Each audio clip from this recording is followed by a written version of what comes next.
The opening hymn this morning is one that we don't sing very often. In fact, it's kind of perfect for this morning, and so I'd like for us to take a look at it. It's called Rising Green, and it's number 1068 in the Teal hymnal. 1068, and I'd like to sing a phrase and invite you to sing it back to me. And so the first note is, and it goes, my blood doth rise in the roots of yon oak, her sap doth run in my veins. Would you join me? My blood doth rise in the roots of yon oak, her sap doth run in my veins. Now it's my turn. I'll sing. Boundless my soul, like the open sky, where the stars forever have lain. Try that. Boundless.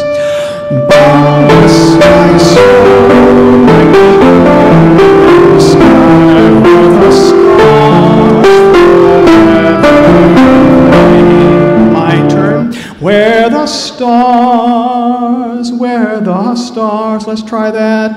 Where the stars, and then we turn the page. Where the stars forever have lain. Sing it. Where the stars forever have lain. Let's do the whole thing. My blood doth rise in the roots of the sun.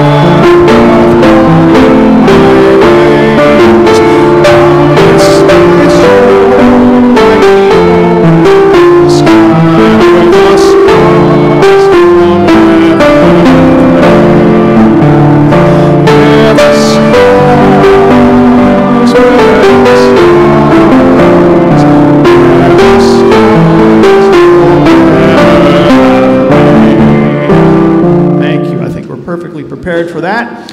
And then this opening hymn this morning, I'm just going to invite you to stand, and I'm going to do a call and response with you for Peace Like a River. And so the phrases will be peace like a river, joy like a fountain, love like an ocean, strength like a mountain. I'll shout them all to you, and we'll have a great time. Enjoy the morning.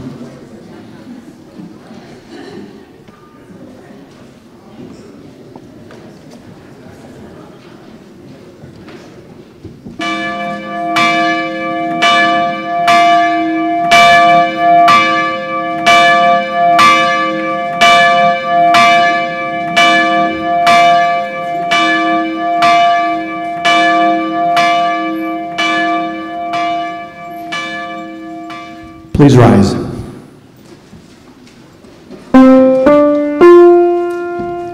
I've got peace like a river. I've got peace like a river. I've got peace like a river in my soul. A two, a three. I've got peace.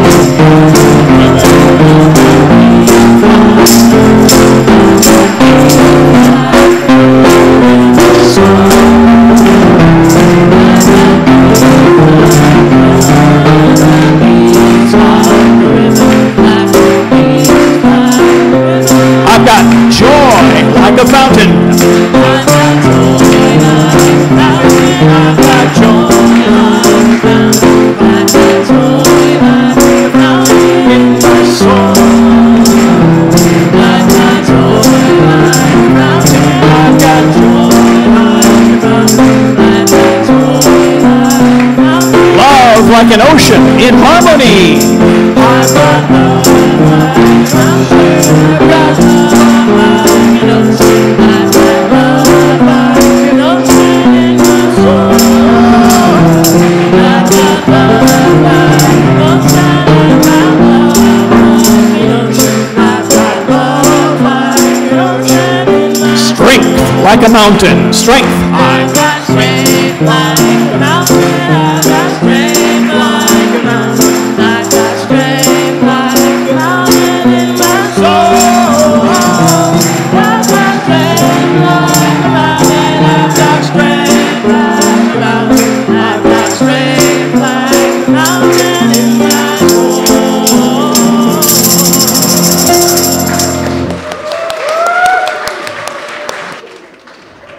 Good morning. Let's try it again. Good morning. It's a beautiful day at Cedar Lane Unitarian Universalist Church. Welcome. Whoever you are, whatever joys or sorrows you bring into this sacred space, whomever you love, whatever your beliefs, wherever you are on life's journey, you are welcome here.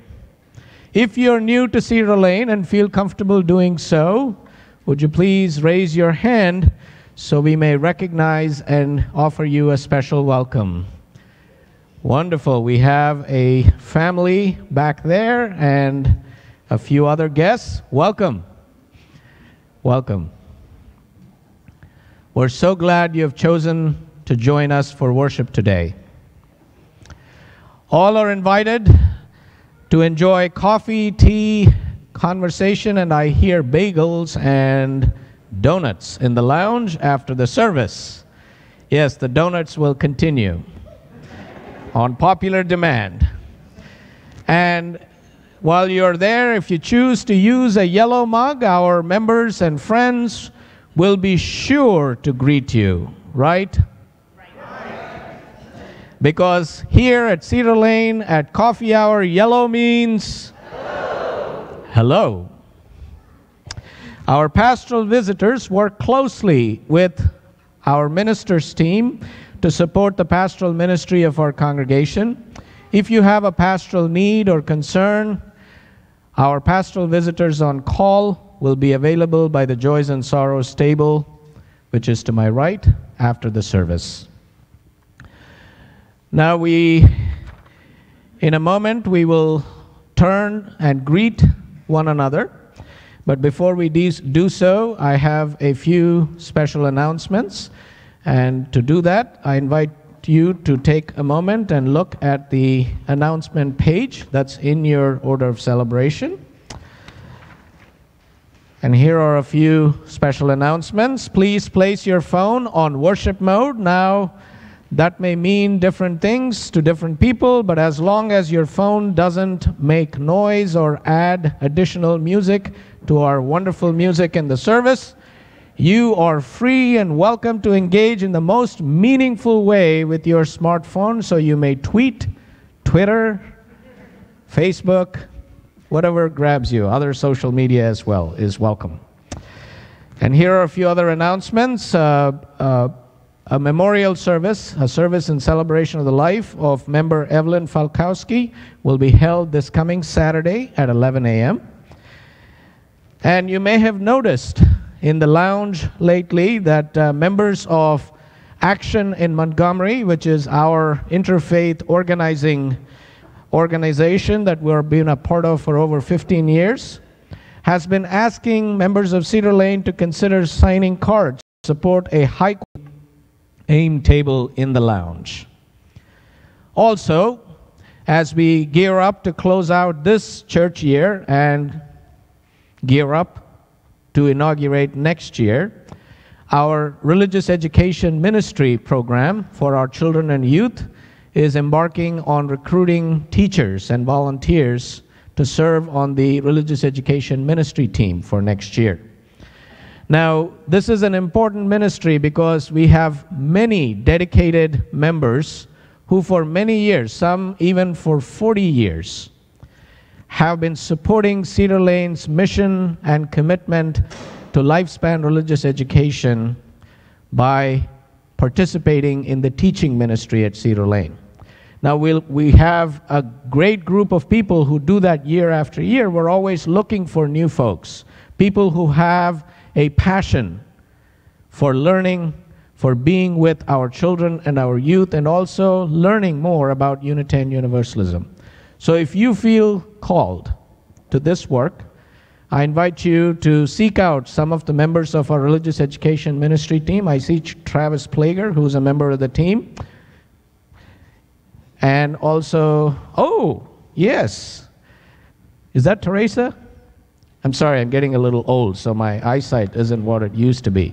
Teresa Ayat, who's the chair of our religious education ministry team, will be available during the coffee hour for you to ask any questions, or also, if you feel this to be your altar call to sign up. I also see Ashley, our religious education administrator, who is here, who will be happy to answer your questions.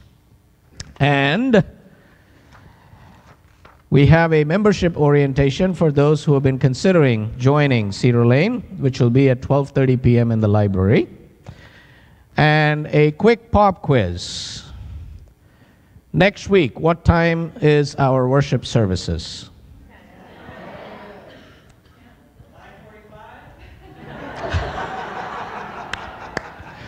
Let's try that again. What time is our worship service next Sunday? 10.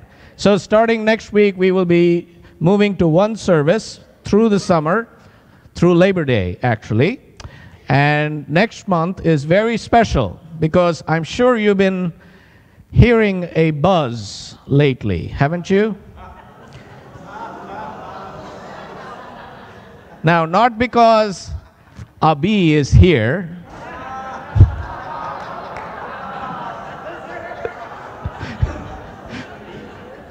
but because Spring Bee is coming. And Spring Bee starts next Sunday at 11:15. So we will have a family-oriented worship service May 1st, 8th, 15th, and 22nd. And then we will spring into B. At 11:15, we have a number of wonderful, interesting programs and classes and activities planned. Jim and Judy Lawrenson have taken the lead in organizing Spring Bee for this year.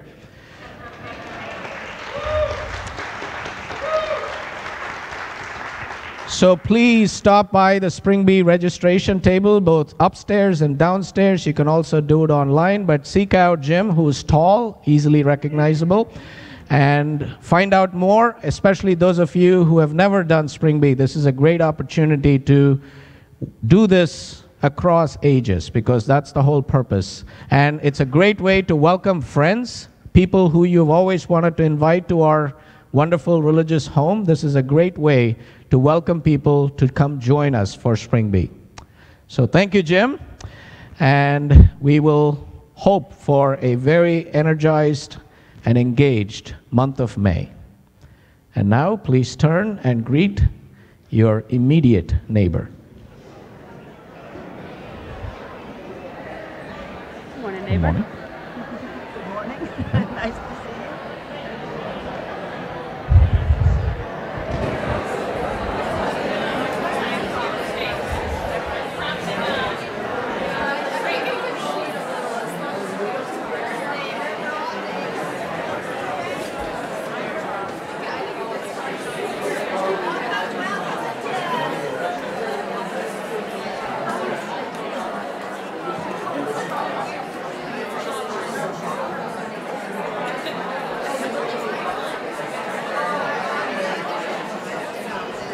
Let us center ourselves.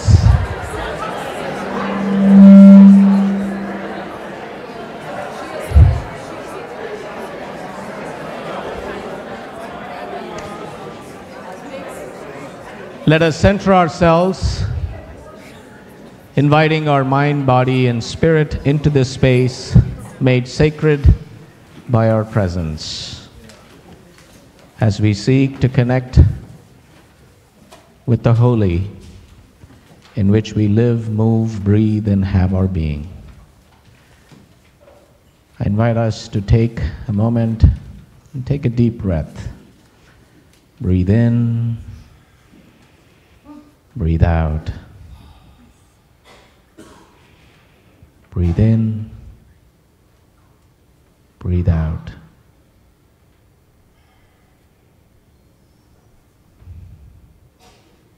Let us worship.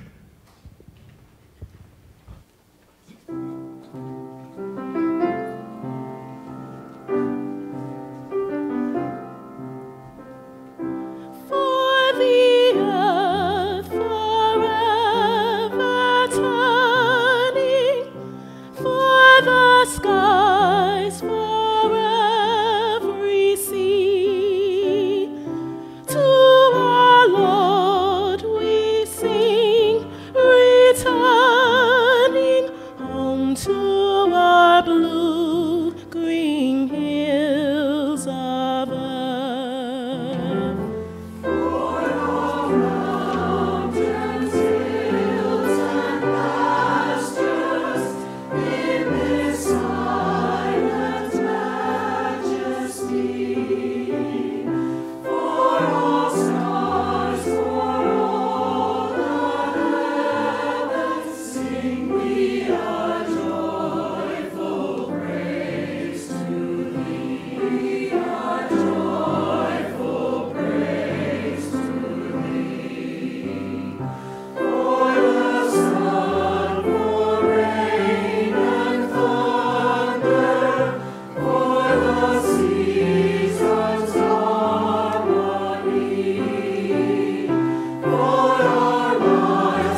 Committed to respond to the call of a wounded world, we join together this day with loving hearts, hands, and minds. embracing the interconnected web of water, earth, fire, and air.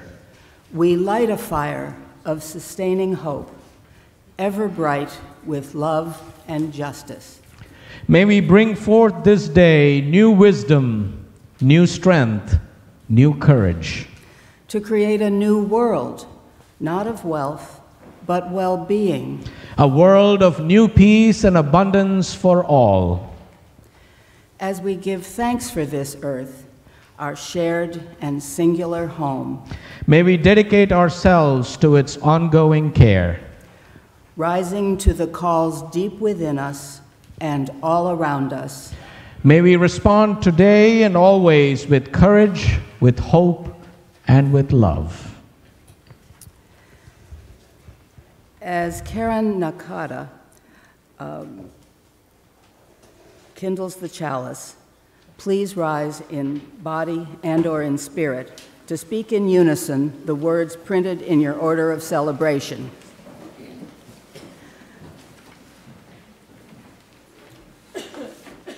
We light this chalice for the web of life which sustains us, for the sacred circle of life in which we live, move, and have our being, for the earth, the sky, above and below, and for our Mother Earth, and for the mystery.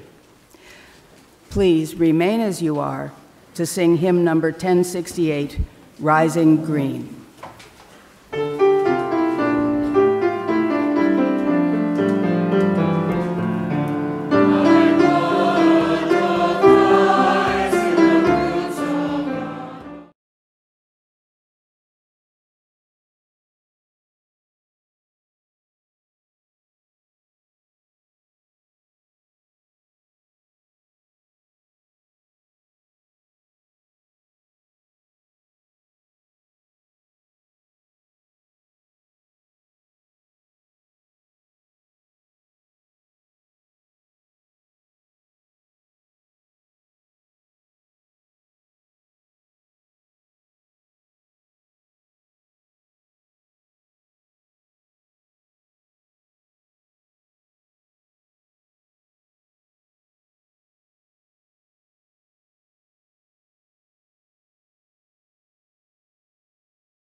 We gather each week, not for our needs alone, but to bear witness to the joys, sorrows, and milestones that unfold in all of our lives, and to serve as companions to one another throughout these profound journeys of faith.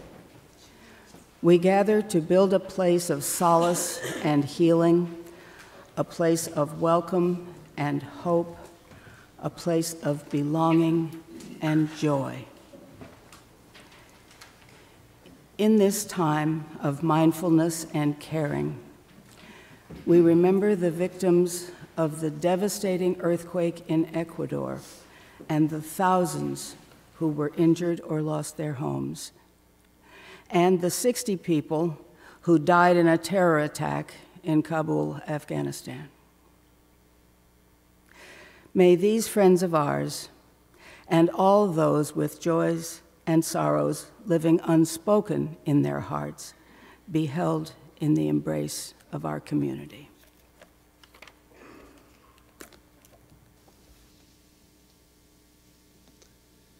For an Earth Day meditation this morning, I invite you to sit back and relax, close your eyes, take a couple of deep cleansing breaths.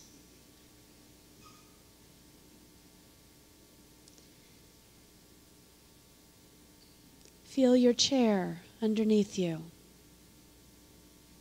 Feel your chair and your feet on the floor. Feel through your chair and through your feet, through the floor of our sanctuary to our building's foundation and to the earth below it. Stretch your mind into the outer crust of our earth. As you stretch into the earth, pause for a moment to see our rich topsoil, the pebbles, the plant roots and tree roots, the earthworms and all of the other bugs and beetles in our earth.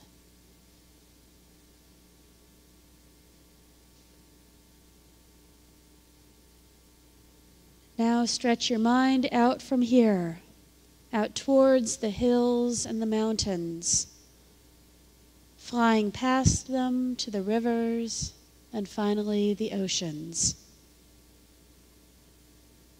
Feel the movement of the waves, the movement of our tides, our moving, breathing earth. Feel her movement, the little movements with the wind and the moon.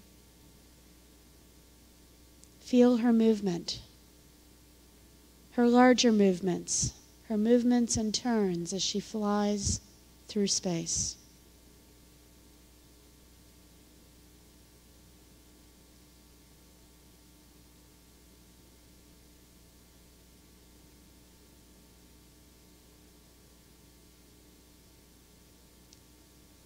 And now bringing your attention back to this space this morning, coming home, feel your fellow journeyers all around you.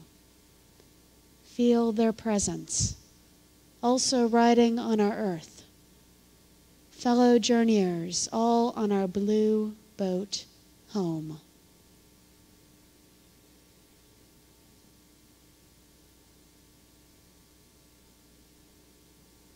During our moment of silence, if you are remembering a loss or the anniversary of a loss, I invite you to stand in mourning and memory until our music begins.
One time, back in Once Upon a Time, there was a king and a queen who lived in a kingdom far away. Now one day, this king and queen heard about a wise man who lived in one of their villages. The queen wanted to hear the advice of this wise man, so she invited him, and she invited all his followers to the palace for a day. And so for a day, she sat and listened and asked questions and listened enthralled at his sage wisdom and advice. And she was so taken by his wisdom that she offered him a gift to thank him for his time. The wise man asked Ananda, which means joy, that was his main follower, to receive the gift, and it was a big bag of gold. This must have been some pretty wise advice.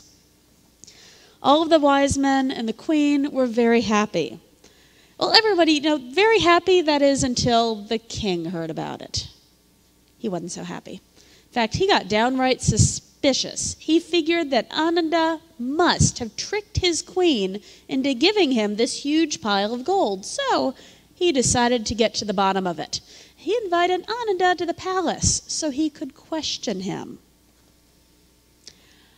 What were you going to do with the money, Ananda? Well, Your Majesty, I'm going to go to the market and buy all the cloth that my friends and I can carry. What are you going to do with all of this cloth then? Well, Your Majesty, we're going to make 500 suits out of them. 500 suits of clothes. What do you intend to do with 500 suits? That's a lot of clothes. Well, Your Majesty, as no doubt you've noticed, many of the people here in your kingdom are dressed in rags. We're going to give them the 500 new suits of clothes. Well, what about their old clothes then? What will you do with them? Their old clothes we will make into quilts. And the old quilts? Pillows, Your Majesty. We will make pillows. What about the old pillows? Those we'll make into rugs. And what about the old rugs? Doormats, Your Majesty. Doormats. Well, what about the old doormats? What will you do with those? Those, Your Majesty, will make into brooms. Okay, the old brooms. Well, Your Majesty, the old brooms we'll take apart, we'll mix the straw with mud and use them to plaster our houses.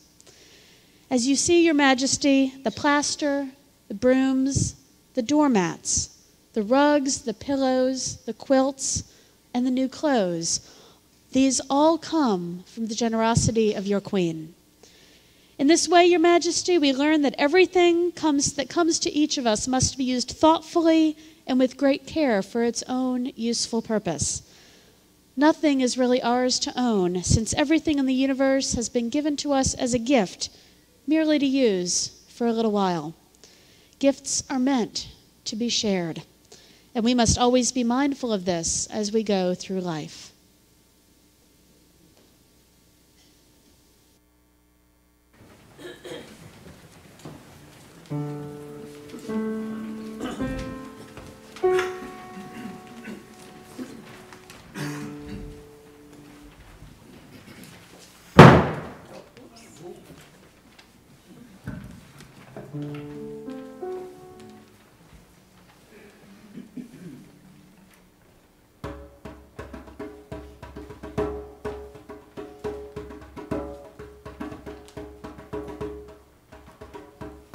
Coming to the edge, running on the water. Coming to the edge, running on the water. Coming to the edge, running on the water. Coming to the edge, running on the water.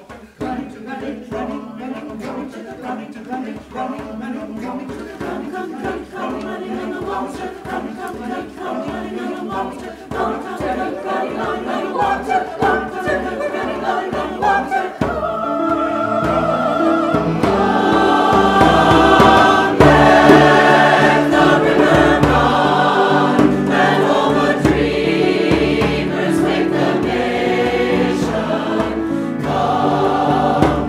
Jerusalem.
Wow. Thank you. Thank you, members of the choir. Henry, Jasmine, wow. Thank you. I didn't want it to end. I was kind of rather abrupt, I have to say. So every year on April 22nd, the global community sets aside a day to celebrate our Blue Boat home. And amid all the festivities, we are also asked to reflect on our impact on planet Earth, which grows increasingly harmful with each passing year. On this Earth Day weekend, let us take a few moments to think of the people of Nicaragua who are enduring a severe environmental crisis that has caused the drastic reduction or disappearance of 34 rivers, the near complete evaporation of at least 4 lakes, and reduced rainfall causing water scarcity in 48% of rural communities. Let us also remember the people of Zambia, whose political stability and once prosperous economy are now being threatened by drought so severe that its massive hydroelectric dam has operated recently at 11% of capacity, causing serious blackouts which are crippling businesses and the Zambian civil service. These are but 2 examples of many disasters and crises that our world is suffering from. Now, while the takeaway on any Earth Day is that well-worn cliche that every day is Earth Day and that we should be proactively reducing our planetary footprint at all times, there are some unique features to Earth Day 2016. Some good, some bad, and some coincidental. First, the coincidence. Earth Day and Passover fell on the same day this year. Passover, as you know, is an ancient religious festival described in the Torah and practiced by Jews for thousands of years. According to Rabbi Irving Greenberg in his book, The Jewish Way, Passover is not only a commemoration of a past event, it marks a morally significant moment in history. He writes, the overwhelming majority of Earth's human beings have always lived in poverty and suffering. Statistically speaking, human life is of little value. Power, rather than justice, seems always to rule. But Judaism asserts that this is not always the case. Someday, history will be perfected, and much of what passes for the norm of human existence is really a deviation from the ultimate reality. How do we know this? We know this because of the story of the Exodus, the liberation of the Israelites, the quintessential immigration story. We know this. This event, says Greenberg, is more than a minor historical anomaly. It is a paradigm and inspiration for human liberation. It shows that humans are meant to be free and that God is concerned with humanity. While this redemptive experience did not immediately stop all oppression and evil in the world, it created an alternative reality of how life can and should be. It creates a dream of perfection and thereby creates the tension that must exist until reality is redeemed. Now, Earth Day does the same thing for the environment by creating a living tension which drives our efforts towards sustainability and survival of future generations. That makes climate change a moral imperative. Now, on the first night of Passover, people recount the 10 plagues that God inflicted upon Egypt to persuade the Pharaoh to release the Israelites from slavery. Now, this Passover, Professor Dan Brook, a sociology professor in California, asks us to recount the 10 plagues of fossil fuels which are negatively affecting the planet. And here's the list: oil drilling and coal mining, fracking, gas guzzling, subsidizing fossil fuels and oil corporations, overuse of plastics, wasting energy, using a finite resource as if it is infinite, not putting a price on carbon, not boldly transitioning to safe, clean, renewable energies, and condemning our children and our children's children and future generations to a world of climate chaos. Blessings. Cheered you up, didn't I? He writes, we should no longer be enslaved by the pharaohs of environmental destruction and their doomsday cult. Instead, he says, we need to free ourselves and all others from the bondage of fossil fuel dependence, which contributes to global warming and its attendant air and water pollution, accelerating species extinction, melting glaciers, evaporating lakes, spreading disease, extreme weather events, climate refugees, and international insecurity. We need to escape the slavery of the carbon age so we can eventually enter the promised land of sustainability. We must liberate our people, who are all people, from environmental bondage and become the free, healthy, and holy people we are meant to be. End of quote. Secondly, the bad just gets worse. The planet is hurting badly this year. The combination of El Nino and climate change has created the perfect heat wave. And for the last 11 months, the world has been experiencing record-breaking hot temperatures. Just last week, more than 160 people died from heat exhaustion in southern India, including in my native state of Andhra Pradesh, where my cousin, when I was talking to him last week, told me the temperatures had already hit 50 degrees Celsius, 122 degrees Fahrenheit in April, which is unprecedented. We normally find this sometime in late May and in June. Last year was the hottest ever recorded, and carbon dioxide concentrations continue to rise unabated. While the accumulation of greenhouse gases in the atmosphere may not always appear to have palpable effects, they are there.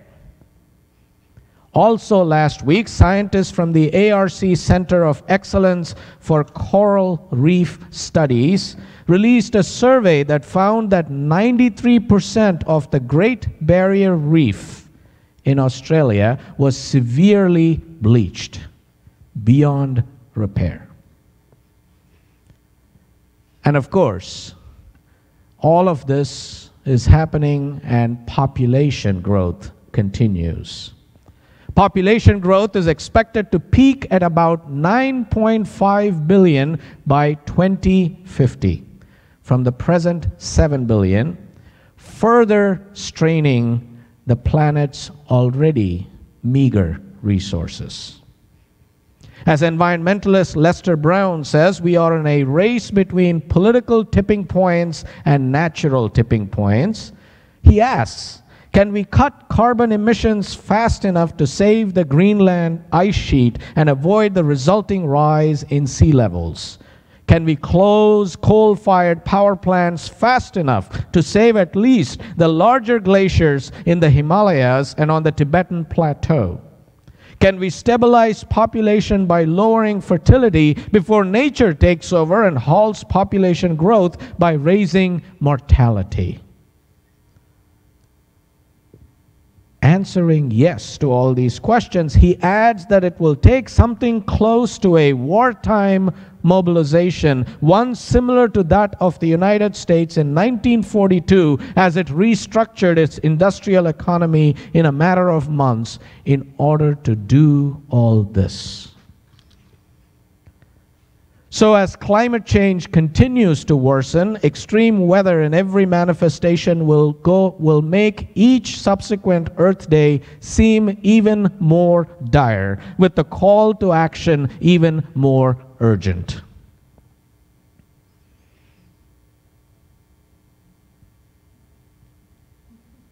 And you thought Unitarian Universalism was one of these cheery religions, right? Well, this is our version of the apocalypse. We may not preach from Revelations, but sure enough, we get there somehow. Now, during the Passover Seder, Jewish people recite the 4 questions, which all start with, why is this night different from all other nights? So why is this Earth Day different from all others? Well, some good news. Big things relating to the health of the planet actually happened on Earth Day this year. See, representatives of almost 170 nations gathered in New York on Friday to sign the historic Paris Agreement on climate change that was created last December. The agreement, as you may recall, commits countries to a series of pledges to cut greenhouse gas emissions and other steps with the goal of limiting global temperature rise to well below 2 degrees Celsius. Now, while it is not a perfect treaty by any means, it is still a really bold step in the right direction and a hopeful sign that the international community is finally committing to get there. Now, even before the agreement was signed, it has transformed perspectives all around the world and spurred countries, companies, and citizens to cut emissions and turn to clean, renewable energy in significant ways. In the just 4 months since the agreement was reached last December, Denmark announced plans to divest from fossil fuels. Norway banned over 50 firms from its sovereign wealth fund. Meanwhile, China may already have reached peak coal as it accelerates its clean energy development. India is on track to install more than 100 gigawatts of solar power in the next 6 years. And here in the United States, New York State announced plans to go coal-free by 2020, while JP Morgan has halted funding new coal mines. Investment in renewables reached levels double that of coal and gas, and almost 400,000 people put deposits down on Tesla's as yet unreleased Model 3 EV. Anyone here? Oh, come on. I was so looking forward to seeing Teslas in our parking lot. The list goes on and reaches into nearly every sector. What it is telling us is that the world is changing in the right direction, albeit slowly. However, holding the rise to 2 degrees Celsius will not prevent nor eliminate the damage that has already been done. Damage that will continue to affect our Earth for thousands of years. We are entering what scientists call the Anthropocene age. And if we exceed the Paris target for some reason, which is entirely possible, we will see coastal cities go underwater.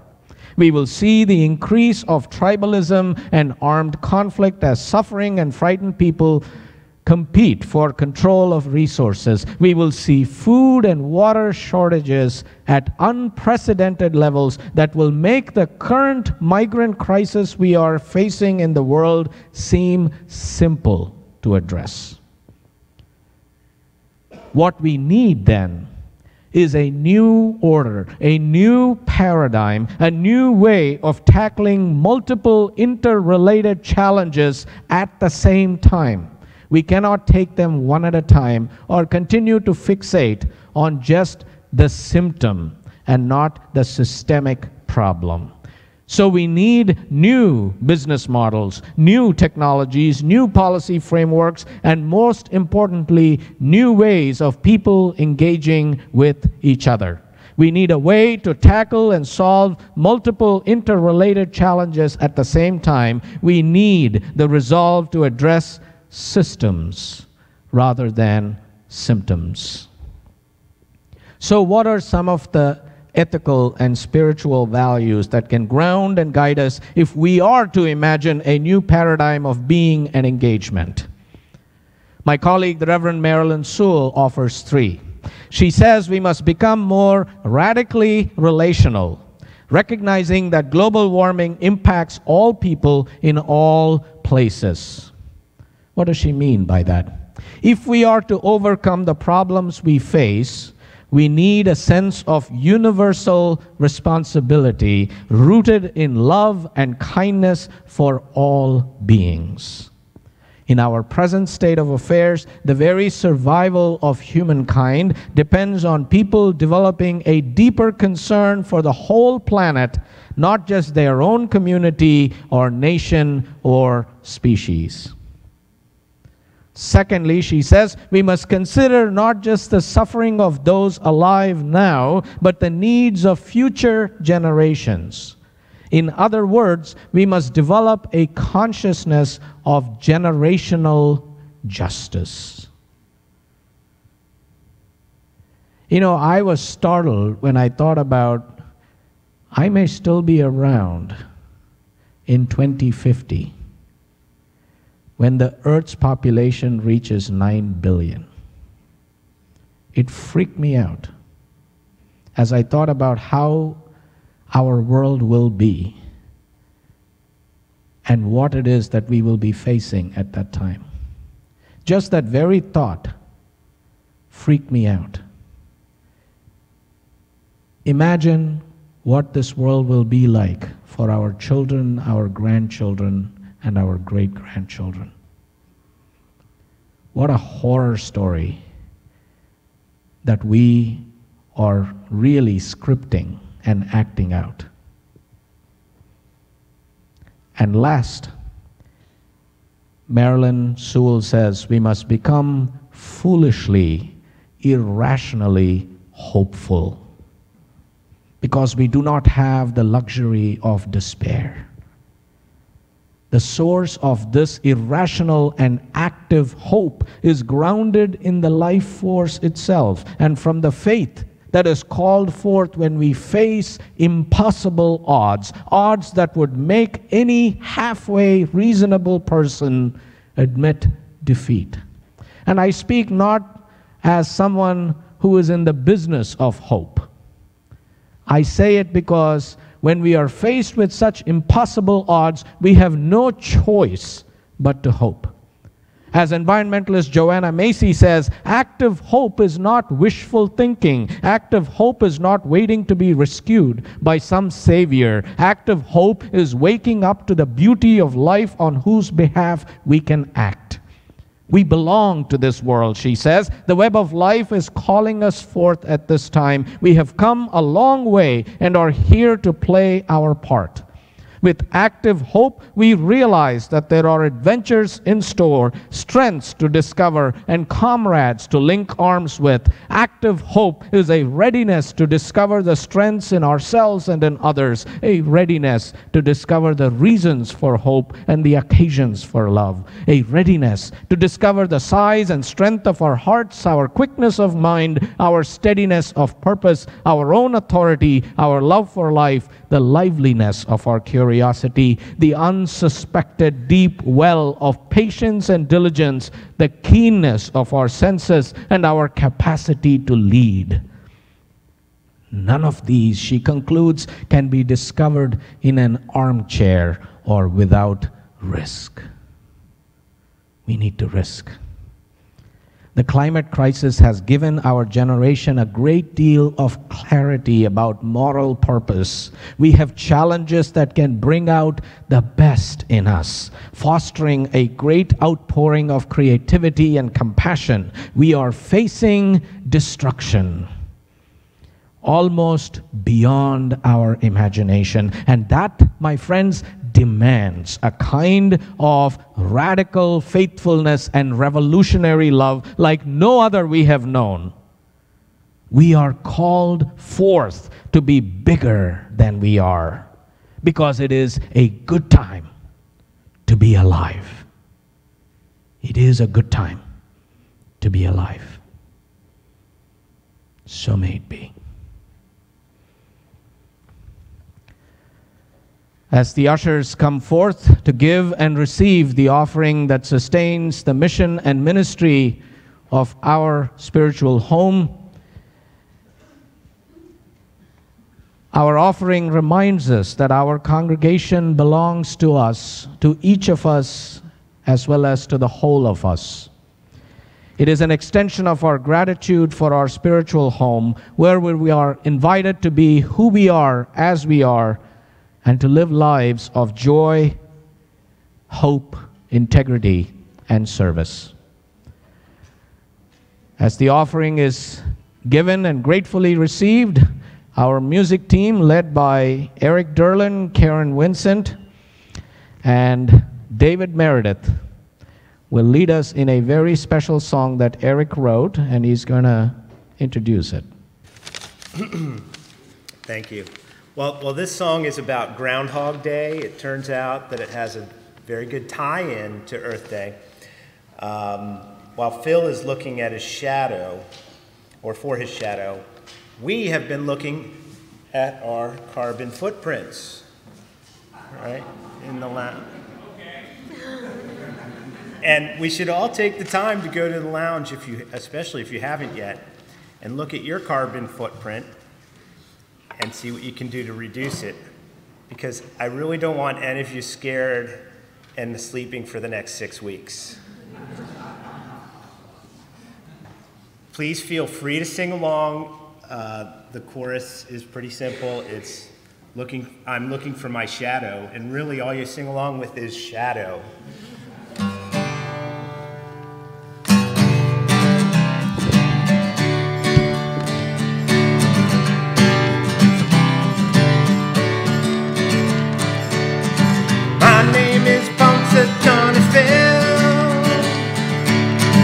I live in rural Pennsylvania.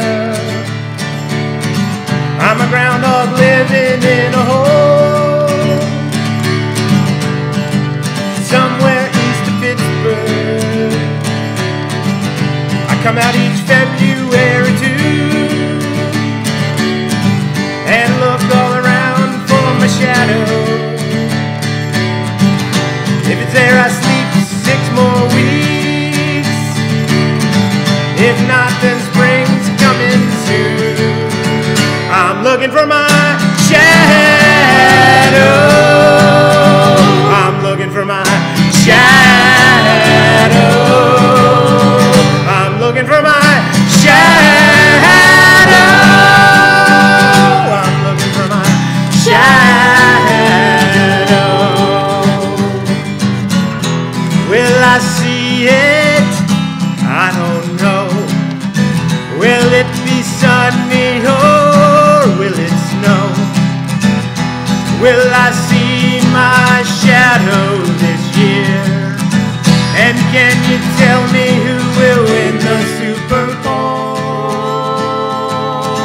I'm looking for my shadow.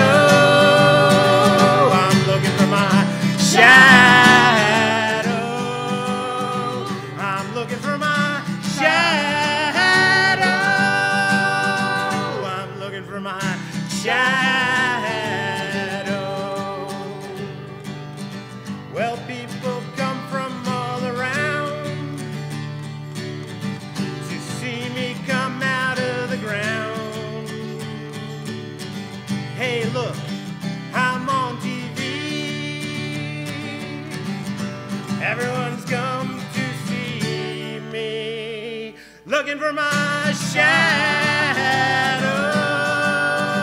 I'm looking for my shadow. I'm looking for my shadow. I'm looking for my shadow. One more time. I'm looking for my shadow. I'm looking for my shadow. I'm looking for my shadow. I'm looking for my shadow.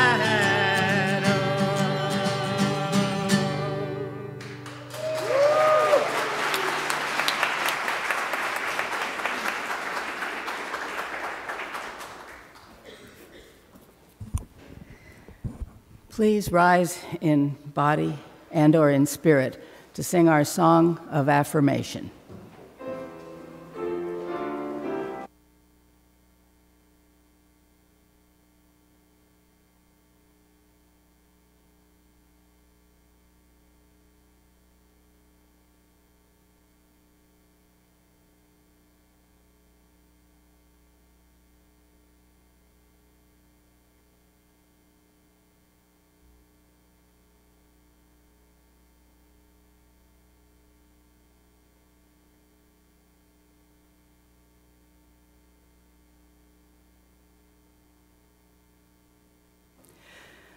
Through the work of our hands and the works of our lives, our love is made real.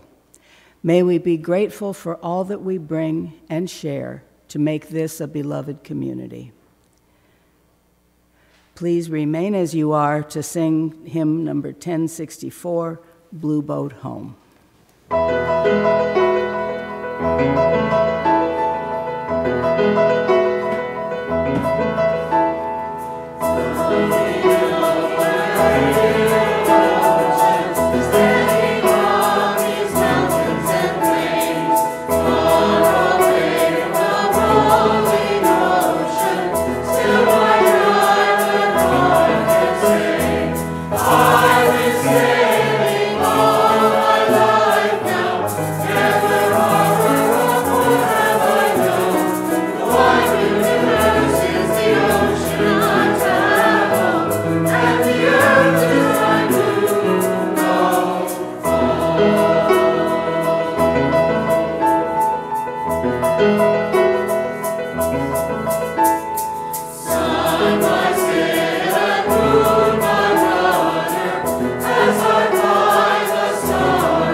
O resplendent earth, whose secret harmonies and visible rhythms are our very life, may we learn to care for you and for all beings, great and small, that call you home.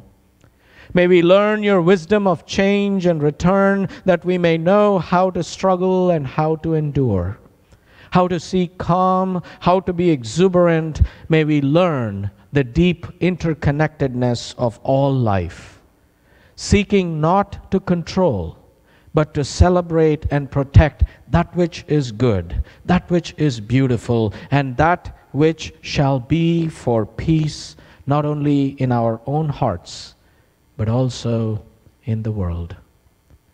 I invite you to join me to chant Om Shanti, Shanti, Shantihi, seeking inner peace, communal peace, and universal peace.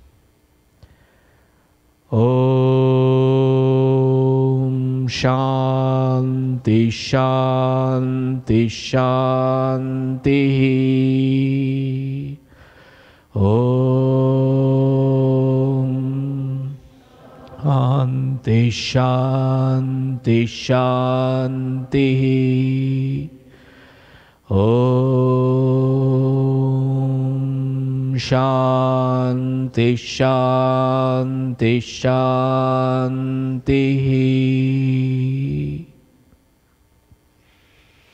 Please be seated.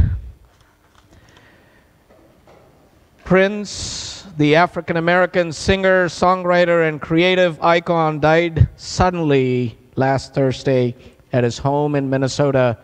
He was 57.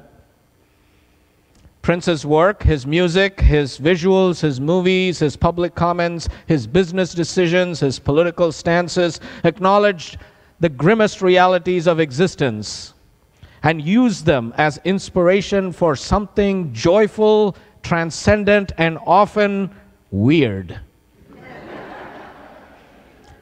It meant ignoring taboos about sexual expression and rigid gender identities. It meant blurring and defying boundaries in rock, R&B, funk, and pop.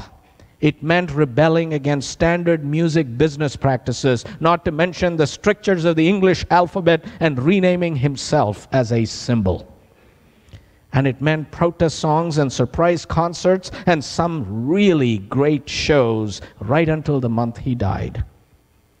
Iconoclastic musicians like Prince and David Bowie changed the world through the radical act of simply being themselves.